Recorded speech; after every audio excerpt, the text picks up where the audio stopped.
The only other thing that I wanted to mention was any thoughts on Wheel of Fortune naming Ryan Seacrest their next host? I think he's perfect. I think Ryan Seacrest. When I think of Wheel of Fortune and how it's like something you just put on, and I think of a host. If I'm sitting in a hotel room and I don't necessarily have anything I want to watch on television, but I just want the TV to be on so I don't feel alone.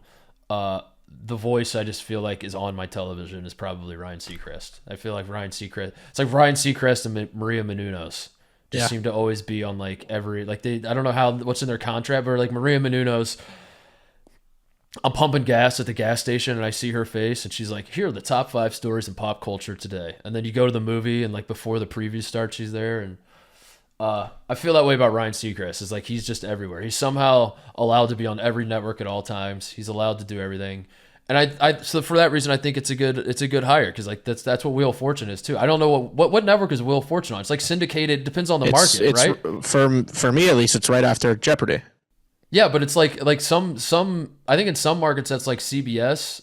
It's the CBS it's channel. ABC Some it's ABC. Some it's NBC. I don't think So people were making a big like some people were like outraged about this. I'm like, do people ride for Wheel of Fortune like that? That is so far down on the list of my favorite game shows to watch. No, I fuck with Jeopardy. Jeopardy is worth having thoughts on the host. Like Jeopardy, I think you should get upset if they pick the wrong host, and they're putting Ken in the driver's seat, and I think that's the right call.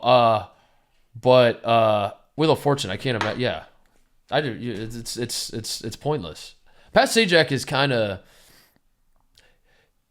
he's funny. He's good. Yeah, I think his legacy is secure. Although people don't seem to like him on Twitter, right? Like, doesn't he? I don't know. I feel like every so often I see him. I don't follow him. I don't pay that much attention, but for some reason, I feel like Pat Sajak will be trending on Twitter like every 4 months, and then you click on it, and he's just like, I don't know.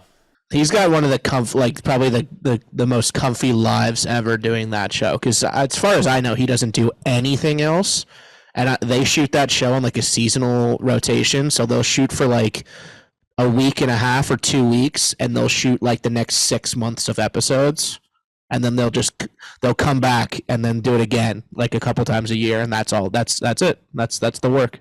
Vanna White has the job, man. She just turns it, especially when she didn't even have to turn the tiles anymore. She just touches them. Like that's the she somehow. Like AI came along and took her job, and she fought back and was like, no, you still need me to touch these squares. You still need me to. She went from flipping them over. Dude, you're probably not even old enough to remember when they had to like, they would literally turn the things around. Do you remember that? Yeah, I'm a one of my favorite rabbit holes is like game show fails on YouTube. So I've seen. You've seen okay. I've seen being all the serious, because I classics. do feel like that was like, I do feel like your kids your age, as us old people say. Oh yeah, might not remember. I'm a game show aficionado, so I respect the classics. Did you ever see the Press Your Luck? Yeah, the documentary about the guy that cheated on him. Yeah, because they were using like a 14-step pattern that was like super easy to like count out in your head. Like, I don't know why, but some of these game shows are very easily beatable. Like Wheel of Fortune is one that they just have to typecast the dumbest contestants in the world on, because every single final Jeopardy puzzle uses the same like 7 letters, and they never guess the letters correctly.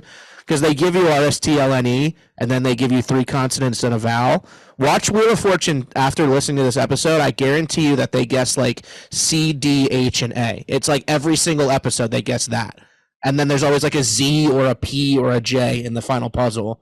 And it's like, how was I supposed to know? I don't know. Do some research before you go on television. Yeah, Wheel of Fortune gets the dumbest people, and Jeopardy gets the smartest people. Yes. And that is true. Pisses me off.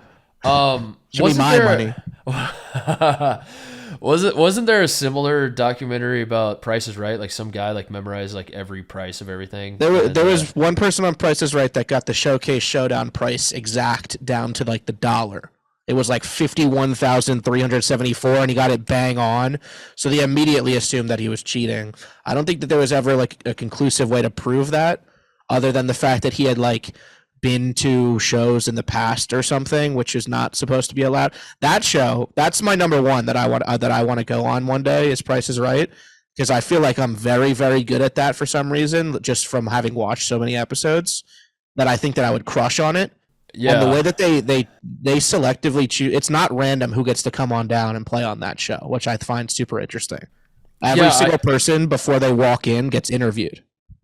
Yeah, I know people that went to it, and one person I know went to it to support someone that they were told was going to be on the show. So like, yeah, I think you're right, because I think they were ultimately lied to. I know someone who went to the show. They told me I was going because my buddy had been told he's going to be a contestant on this day, and he got like a traveling party of 2 or 3 people to come and like be in the crowd, because they always they want you turning around and like talking to your family or friends. So my friend was a friend of the guy that was going to be on the show, and then they got there and they just never called his name. No. And they come home and I was like, how was it? Like, tell me everything. And they're like, they didn't even call his name. It didn't even, like, we were bamboozled. And I don't know what happened. Devastated. So I don't know if I would tell everyone I know, then I'd be like, dude, that would be crushing for my ego. I remember my long lost 3rd, 4th, 5th uncle. My mom listens to the show and this show, and she'll call me and be like, Ron was not your. He was not, you were related. You met him many times, but whatever. I remember getting the text from Mom. She's like, your Uncle Ron's going to be on the Price is Right today. And I was like, oh my God, it's happening. And I don't think he never got off Contestants Row. He never did. But yeah, I didn't know that. The opportunity to say $1. $2. What about that? That would be what would. You would have to hold me back from punching that person in the face if they $2 me after I $1 the last person. I think there would be fights. The guy who $1 prematurely, and then the last guy hits him with the $2. That would be that show's the best, man. That or Deal or No Deal back in the day. Deal or No Deal was good. We should do game shows, dude. Like, I didn't know this about you. I fucking love game shows. I was a Game Show Network guy. You just throw it on, you watch whatever's on there. You watch the Lingo. Who was the balls? Richard Dawson smooching that was on Righteous Gemstones this week, the Family Feud. I think that's why that was on my mind. There's Richard Dawson just kissing ladies, just like times were different, dude. He just comes out and he's just smooching every woman. Get someone at Barstool to make a TikTok about that. That's what we got to get them on that. Like fellas, what do? You're on Family Feud, and this man just comes out and kisses your wife live on national television. You could either kiss him back or fight him. Those are the only options. You could fight him, but then you blow your chance to win.